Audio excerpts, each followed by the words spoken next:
টাকায় মুরগির দাম কমেছে কেজিতে 10 থেকে 20 টাকা পর্যন্ত।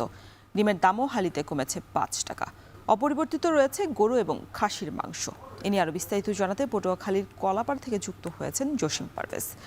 জসিম, সরবরাহ অনুযায়ী বাজারে মাংস এবং ডিমের দাম কেমন দেখছেন, কি বলছেন ক্রেতা বিক্রেতারা?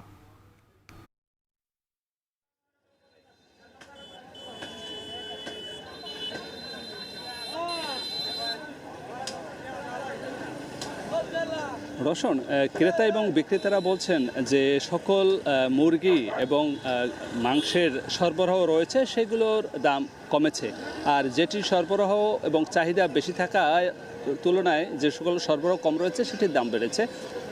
তো আজ কলাপাড়ার এই নাচনাপাড়া এই যে মাংস বাজারে আমরা এখানে এসেছি, এখানে আজকে কালার বার্ড 280 টাকা বিক্রি হচ্ছে, কমেছে 20 টাকা কেজিতে। সোনালী মুরগি 320 টাকা কেজি চলছে এখানে, অপরিবর্তিত অবস্থায় বেচা বিক্রি হচ্ছে। কক মুরগি বিক্রি হচ্ছে 350 টাকা, এখানে কমেছে 20 টাকা এবং দাম 10 টাকা কেজিতে বেড়ে প্রতি কেজি ব্রয়লার মুরগি বিক্রি হচ্ছে 150 টাকা এবং ফার্মের যে মুরগির ডিম সেগুলো 45 টাকা হালিতে বেচা বিক্রি হচ্ছে এবং দেশি মুরগির ডিম বিক্রি হচ্ছে 60 টাকা এবং যে গরুর মাংস আজ বেচা বিক্রি হচ্ছে 700 টাকা কেজি, এটিও অপরিবর্তিত অবস্থায় রয়েছে এবং খাসির মাংস বিক্রি হচ্ছে 1100 টাকা প্রতি কেজি এবং বরকি ছাগলের যে মাংস সেগুলো বিক্রি হচ্ছে 900 টাকা কেজি।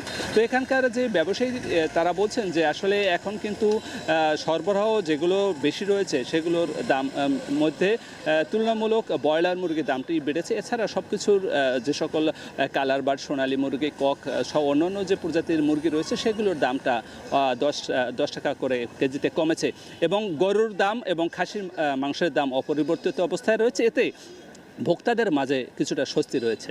এই ছিল আমার কাছে সবশেষ। পটুয়াখালীর মাংসের বাজার পরিস্থিতি জানাচ্ছিলেন সহকর্মী জসিম পারভেজ। এখন বাজারে সময় হলো আরও একটা বিরতির, সাথেই থাকুন।